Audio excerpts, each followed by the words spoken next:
Kamera rolling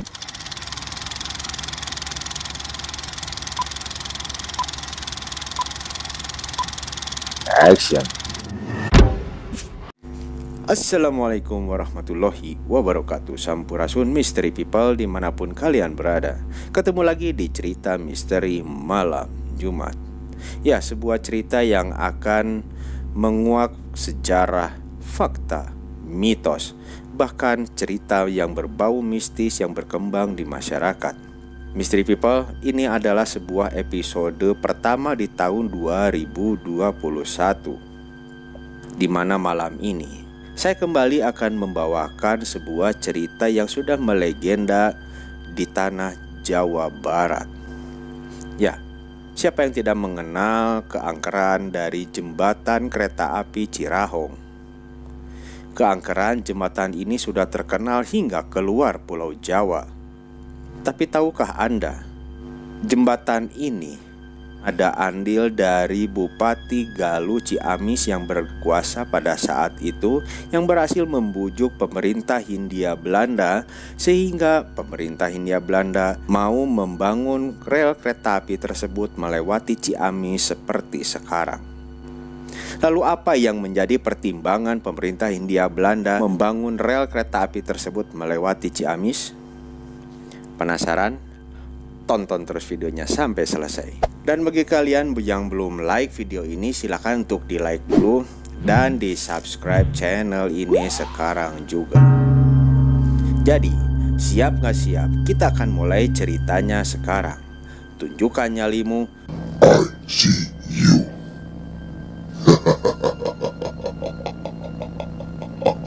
Jembatan mahakarya dan fenomenal ini dibangun pada masa pemerintahan Hindia Belanda, yaitu Stadspoorwegen Westerleken, dan sudah terkenal hingga keluar Pulau Jawa karena bentuknya yang sangat unik.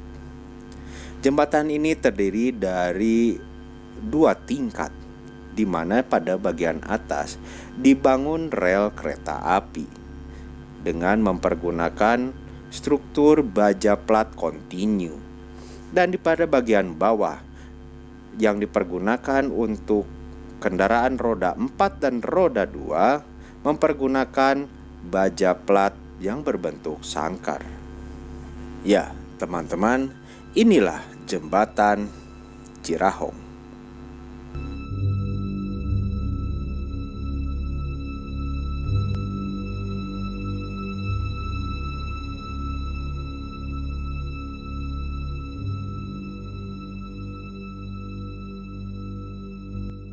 Jembatan Cirahong adalah sebuah jembatan yang menghubungkan Kecamatan Manonjaya, Kabupaten Tasikmalaya dengan Desa Panyingkiran, Kecamatan Ciamis.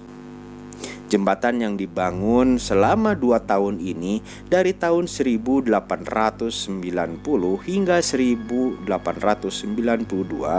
baru dipergunakan pada tahun berikutnya, yaitu tahun 1893.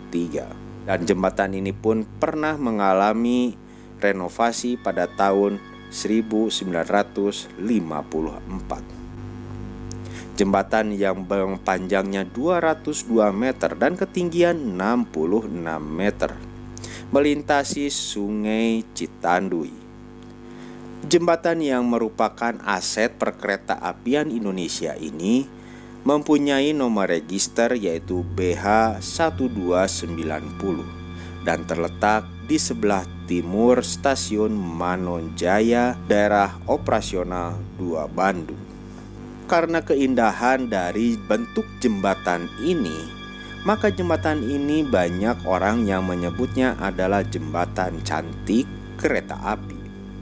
Jembatan ini merupakan jalan alternatif dari Tasikmalaya menuju ke Ciamis melewati Manonjaya. Begitu pula sebaliknya dari Ciamis menuju ke Tasikmalaya. Dan jembatan ini merupakan satu-satunya jembatan peninggalan Hindia Belanda di Kabupaten Ciamis. Tidak ada angkutan umum yang melewati jembatan ini. Kendaraan yang melewati jembatan ini hanyalah kendaraan pribadi. Karena jembatan ini hanya bisa dilewati oleh satu kendaraan saja, maka kendaraan yang ingin melintasi jembatan ini pun harus bergantian. Bangunan kereta api jembatan Cirahong ini tidak lepas dari peran salah seorang Bupati Galuh Ciamis yang berkuasa atau yang memerintah pada tahun 1839 sampai dengan 1886, yaitu yang bernama R.A.A. Kusumadiningrat atau yang sering disebut dengan Kanjeng Prabu. Pada saat itu, pemerintah kolonial Belanda sedang membangun jembatan kereta api atau rel kereta api di jalur selatan melewati Bandung, Garut, Tasik, Banjar, dan selanjutnya menuju ke Jawa Tengah. Pembangunan rel kereta api ini bukan hanya dipakai untuk mengangkut angkutan massal, tapi juga untuk mengangkut hasil bumi dari bumi priangan seperti kapas, kopi, kapol, dan lain sebagainya ke Jakarta.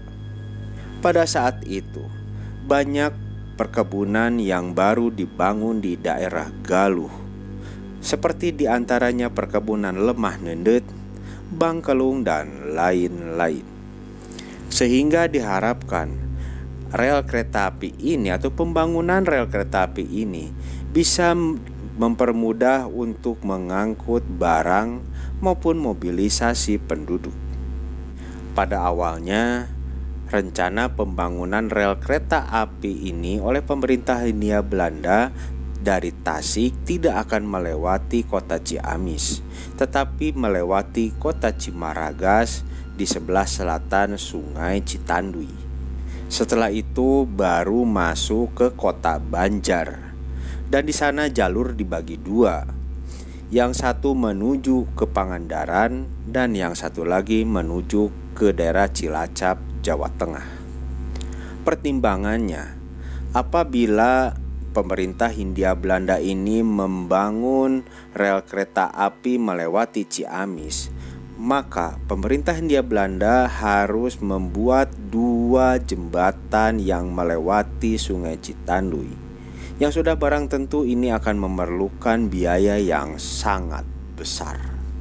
Informasi ini selanjutnya sampai juga ke telinga Sang Prabu, yang pada saat itu beliau sudah pensiun dari jabatannya sebagai Bupati Galuh Ciamis. Namun, beliau masih memiliki pengaruh yang baik atau hubungan yang baik dengan pemerintah Hindia Belanda. Beliau pun melakukan komunikasi dan melobi pemerintah Hindia Belanda agar pemerintah Hindia Belanda mau membangun rel kereta api tersebut melewati kota Ciamis. Ada beberapa pertimbangan yang menjadi alasan Kanjeng Prabu membujuk pemerintah Hindia Belanda agar mau membangun rel kereta api tersebut melewati ke Ciamis. Yang pertama adalah jumlah penduduk dari Ciamis sendiri lebih banyak daripada penduduk di Cimaragas. Kemudian yang kedua adalah pembangunan stasiun kereta api di Ciamis akan memperkuat eksistensi bahwa Ciamis adalah ibu kotanya Galuh. Setelah melakukan lobi yang sangat panjang dan cukup alot, akhirnya pemerintah Hindia Belanda menyetujui usulan dari Kanjeng Prabu tersebut untuk membangun rel kereta api melewati ke Ciamis. Tentunya pemerintah Hindia Belanda membangun dua jembatan besar yang melewati Sungai Citandui. Yang pertama ini adalah jembatan kereta api Cirahong, dan yang kedua ini adalah jembatan Karang Pucung dekat kota Banjar, yang sudah barang tentu semuanya ini memerlukan biaya yang cukup besar dan mahal. Keindahan jembatan Cirahong ini menyimpan sejarah kelam di masa lalu yang menjadikan jembatan Cirahong ini mempunyai cerita-cerita yang seram dan mistis yang berkembang di masyarakat, terutama pada malam Jumat. Menurut informasi yang didapatkan bahwa jembatan Cirahong ini atau penunggu jembatan Cirahong ini masih meminta tumbal. Dan selama dunia masih berputar, maka tumbal-tumbal ini masih akan terus berjatuhan. Jembatan Cirahong ini yang mempunyai ketinggian kurang lebih 66 meter menjadi salah satu tempat favorit untuk melakukan bunuh diri dengan cara melompat dari atas jembatan atau sengaja untuk menabrakkan diri ke kereta api yang sedang lewat. Menurut informasi, sekitar tahun 1960 sampai dengan awal 1990-an, tempat ini dipakai untuk membuang mayat korban pembunuhan atau mayat yang dimasukkan ke dalam karung. Secara metafisika, di bawah jembatan Cirahong ini terdapat Sungai Citanduy yang mana di situ ada satu kerajaan gaib yang cukup besar. Kerajaan gaib ini dihuni oleh sepasang ular, dan ular siluman ini masih saja sampai detik ini meminta tumbal, di mana tumbal ini nantinya akan dijadikan anak-anak mereka. Pada awal pembangunan jembatan Cirahong ini, perkirakan awalnya adalah terkendala dengan masalah teknis. Tetapi ternyata setelah diselidiki dan diteliti bahwa masalah pembangunan jembatan Cirahong ini bukan hanya masalah teknis, tapi berkaitan dengan masalah metafisika. Dikarenakan banyak gangguan selama pembangunan rel kereta api ini, yaitu gangguan yang berbau metafisika, maka perwakilan pemerintah Hindia Belanda menemui salah seorang sesepuh desa. Sesepuh desa ini mengatakan bahwa pembangunan jembatan rel kereta api Cirahong ini tidak akan berjalan lancar dikarenakan terkendala hal-hal mistis. Pemerintah Hindia Belanda tidak langsung mempercayai akan berita ini dan menganggapnya hal itu sebagai bualan belaka atau omong kosong. Sehingga sesepuh desa ini pun mengatakan, Ya sudah, kalau tidak percaya, silakan resiko nanti tanggung sendiri ya. saat pembangunan jembatan rel kereta api Cirahong ini mulai dilaksanakan, banyak kejadian-kejadian yang di luar nalar manusia. Salah satunya di mana pada saat akan membangun pondasi rel kereta api ini, tiba-tiba sungai tersebut banjir. Padahal pada saat itu tidak ada hujan turun, sehingga ini menyulitkan bagi para pekerja untuk memasang pondasi karena pondasi itu hanyut.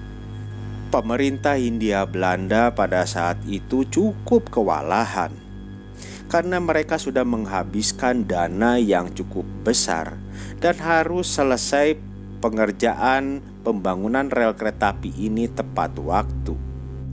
Pemerintah Hindia Belanda pun akhirnya kembali lagi untuk meminta bantuan kepada sesepuh desa tersebut.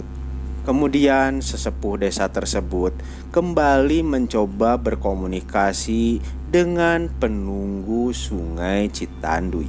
Diketahui bahwa di mana lokasi jembatan kereta api Cirahong ini melewati Sungai Citanduy, di mana di tempat tersebut dihuni oleh sepasang siluman ular.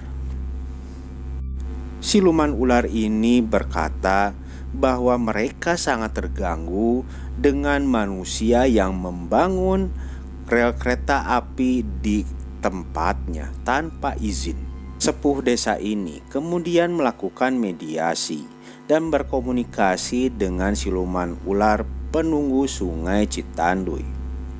Akhirnya didapatkan sebuah syarat yang diajukan oleh siluman ular tersebut, di mana Setelah syarat itu dipenuhi, maka mereka atau siluman ular ini akan menjaga jembatan kereta api Cirahong hingga ratusan tahun. Syarat yang diajukan oleh siluman ular tersebut adalah mereka meminta tumbal sepasang pengantin yang baru melaksanakan pernikahan, di mana yang wanita harus berparas cantik dan masih perawan, serta yang laki-laki harus perjaka dan ganteng. Tentunya untuk dijadikan anak mereka di alam gaib. Syarat tersebut kemudian disampaikan oleh sesepuh desa tersebut kepada pemerintah Hindia Belanda. Bak Gayung bersambut, sangat kebetulan sekali pada saat itu tersiar kabar bahwa salah satu pekerja jembatan Cirahong ini akan melangsungkan pernikahan. Rencana jahat pun mulai disusun dan diatur oleh pemerintah Belanda. Pemerintah Belanda menugaskan atau mengerahkan para centeng-centeng mereka untuk menculik pasangan pengantin baru itu. Berangkatlah para centeng-centeng Belanda tersebut menuju ke pernikahan sang pekerja jembatan Cirahong tersebut, yang diketahui pada saat itu dilaksanakan pada hari Kamis. Setelah mereka selesai melangsungkan akad pernikahan, kemudian para centeng Belanda ini menjemput sepasang pengantin baru tersebut dengan dalih mereka akan diberikan hadiah oleh pemimpin proyek jembatan kereta api Cirahong. Sepasang pengantin baru tersebut bukan dibawa ke hadapan pemimpin proyek jembatan kereta api Cirahong, tapi mereka dibawa ke lokasi pembangunan rel kereta api Cirahong. Dan pada salah satu pondasinya yang berada di tengah sungai, pada saat itu telah memasuki maghrib. Maka persyaratan-persyaratan yang dibutuhkan seperti rampe, kemudian kembang, dan lain-lain sebagainya telah dipersiapkan di dasar pondasi jembatan kereta api Cirahong. Selanjutnya, dalam keadaan terikat, pengantin baru tersebut dijatuhkan ke dasar pondasi jembatan kereta api Cirahong. Mereka tidak bisa berbuat banyak karena mereka terikat. Para pekerja jembatan Cirahong tersebut yang tidak mengetahui hal ini diperintahkan oleh centeng-centeng Belanda tersebut untuk segera melakukan pengecoran. Terjadilah pengecoran, sepasang pengantin ini hidup-hidup. Hingga saat ini, arwah dari sepasang pengantin tersebut masih saja bergentayangan atau terlihat di sekitar jembatan kereta api Cirahong tersebut. Mystery People, pesan dari video cerita misteri kita malam ini adalah, jika pikiran kita sedang kacau atau kita sedang kalut, jangan sekali-kali kita melintasi jalan ini atau jalan kereta api ini atau bahkan daerah-daerah seperti ini. Karena selain kita bisa disesatkan atau dibisiki oleh makhluk-makhluk gaib untuk melakukan bunuh diri, bahkan ditarik oleh siluman ular untuk dijadikan anak mereka. Iblis, jin, dedemit, semuanya akan mengganggu manusia sampai akhir zaman, terutama bagi mereka yang lupa akan Tuhannya, yaitu Allah Subhanahu wa Ta'ala. Oke, Mystery People, jadi dimanapun kita berada, jangan lupa kita harus selalu beribadah, berdoa, berzikir, dan memohon perlindungan kepada Allah Subhanahu wa Ta'ala. Percaya nggak percaya tergantung dari sisi mana Anda menyikapinya dan tergantung dari tingkat keimanan kita masing-masing. Oke Mystery People, itulah cerita kita di malam ini. Bagaimana menurut kalian? Silahkan tulis di kolom komentar di bawah. Dan sebelum saya akhiri cerita misteri malam ini, bagi kalian yang belum like video ini, silahkan untuk di like dulu dan subscribe channel ini sekarang.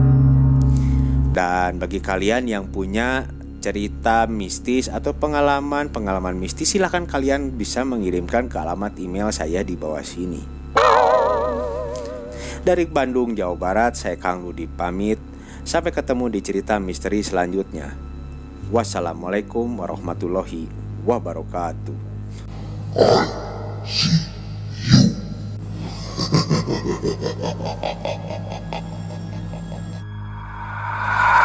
I see you.